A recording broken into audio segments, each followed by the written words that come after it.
So you've got a smartwatch that can track your sleep, but you need to charge it overnight. Or you're rocking a classic and don't want to miss the benefits of health data. Why not try a smart ring? Well, I've got some questions. What happens when you lose weight?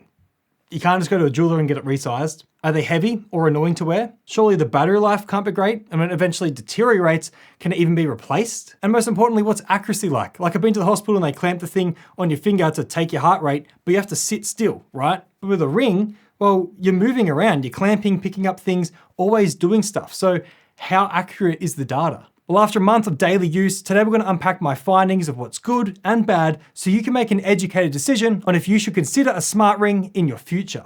Now, this ring in particular is the Ultrahuman Ring Air. Now, although they provided to me for free for review, they didn't pay for this video, which means I'll have to run a sponsor segment in a moment to cover bills, but they also didn't get to review the video before it goes live. And on that topic, after hitting publish on this video, I won't be wearing this all day, every day, because I've discovered this form factor isn't for me. And to get to that conclusion, we have to go back to the start, the ring sizing kit.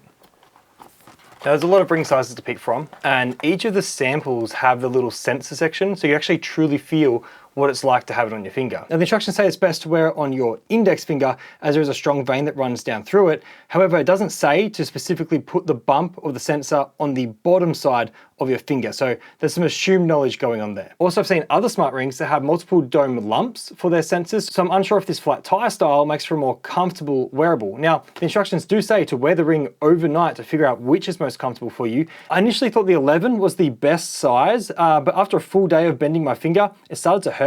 And so I settled on the 12 because it was snug enough to not fall off, but also not hurt my hand. So that's my first question answered, right? Like, it's not a good option if you're planning to lose a lot of weight because your fingers will go smaller and then it won't fit. Once you've locked in your size and submitted it through their app, a parcel arrives. That's the ring.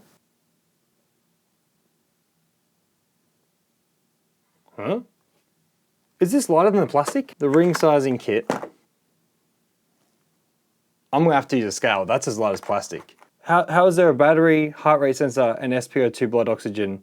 What else do we get? This ring, it might pick up a few battle scars along the way, especially when you're crushing it with those dumbbells. Straight up, I thought the knurling on a dumbbell is gonna scratch this like crazy. Hello, Cyborg. Ooh, I like that. A gotcha, let it charge for at least 30 minutes before pairing. Get wired. The charging dock is also based on the ring size that you pick. Oh, it's not even magnetic. It just fits perfectly. Nylon braided cable, USB-C to C. Nice to see. Pairing the Bluetooth was quite straightforward, and then the app does a quick check to ensure all sensors are working. I've worn the ring daily for almost 2 months now, and we've shared many great times together, but without question, what still surprises me is the weight. 3 grams. That's as precise as my scales go, but it does vary by ring size, with the average being 2.8 grams. It's the lightest smart ring I've seen so far. The size 12 has a thickness of 2.8 mil and a width of 8.3. It's just freakishly discreet. So let's have a closer look under my microscope. The battery is behind a logo graphic, which also specifies the model and ring size. Then beside that, we have the PPG sensors. There are 3 LEDs, infrared, green, and red, and these are used for heart rate data, as the ring can detect blood volume changes by measuring the light being reflected by the finger. Red is also used for blood oxygen saturation readings. Now, next to the PPG sensors, we have a 6-axis motion sensor, and then the temperature sensor. The outer shell is reinforced with tungsten carbide, which after 7 weeks looks pretty good under normal light, but like most jewelry, if you catch it under direct light, you can highlight scratches, especially under the microscope. Now, it's very obvious that grabbing the knurling of a weightlifting bar will chew the coating, but there are scratches everywhere that I've never noticed. I honestly thought this thing had like 1 or 2 deep scratches because while under general light, you don't notice them. The coating does a great job hiding scratches. The inside is medical grade hypoallergenic epoxy resin, which makes for a very smooth shell. There's no sharp edges, but it can feel a bit sticky when I'm sweating a lot. Like, I guess all rings may. I've just never worn one whilst exercising before the Ring Air. But it is fascinating to just look at this thing and think about how they must have machined and manufactured such a small device, which brings us to today's sponsor. If you need help with your custom projects, then head to PCBWay.com, where you can get an instant quote for a flexible circuit board, CNC machining, 3D printing, and more. Simply upload your file, select the material, color, and quality for a quote to be made and delivered to you. Big thank you to PCBWay for sponsoring today's video. Now back to the ring. Now, you can have all the sensors in the world and a really pretty looking ring, but if the software or the app sucks, then yeah, the whole product sucks.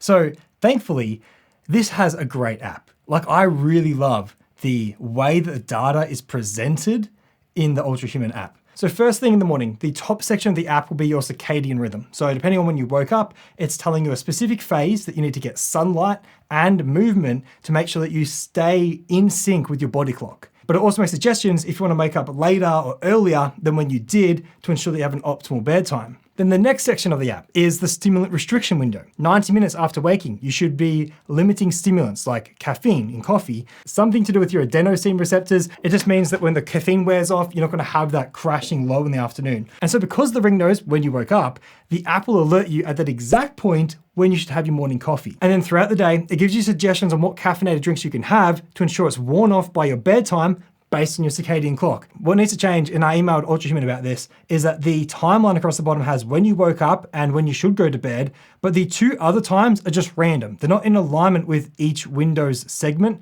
so you have to wait for the notification to know when you can drink caffeine that morning. I think the sleep index is really good because it's taking more than just your heart rate, it's also using temperature from the temperature sensor, as well as your blood oxygen saturation and various other metrics to highlight what you should be focusing on improving. I've had some issues with the accuracy of the sleep tracking. I might wake up like once or twice to take the dogs out to the toilet, not the crazy amount that it sometimes says that I'm awake. I emailed Ultrahuman and asked why is it saying that I'm awake so often? They said there's a lot of movement being detected. You see the graph right below it. Although my watch didn't detect the false awake periods caused by the restless sleeping, my watch did miss genuine awake periods when I woke up a couple of times the other night, which means the Ring sensitivity can be of benefit.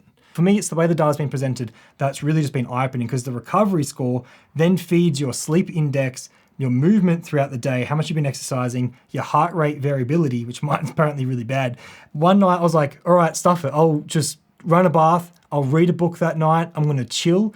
And the next morning it was like, bingo, like you got your best HRV score, your best sleep, your best restfulness. I was like, oh, okay, maybe I shouldn't be 3D printing and doing all these jobs and tasks right before bed. It is impacting my quality of sleep and then my readiness for the next day. Because yeah, honestly, I did feel way better. And I only took that step because the Ring kept yelling at me day after day to be like, dude, you need a rest. Now, it's nice to have a movement score to get a reminder to get up and move throughout the day. But the heart rate for workouts is super inaccurate. To settle how inaccurate the data was, I put my heart rate strap on, which goes literally right over your heart, and it also tracked my watch, and the Ring was consistently way lower.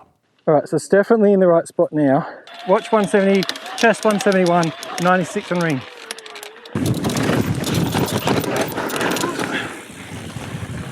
Woo! Wait, Ring 127, watch 144, chest 194. I don't know who to believe. I can just take my heart rate, like my actual pulse. 153 currently, 147, 147, 128, 37. Okay, so the watch and the chest strap have perfectly synced up to about what it is. The Ring is still 10 beats slower, and I'm not moving at all. So it's always slow.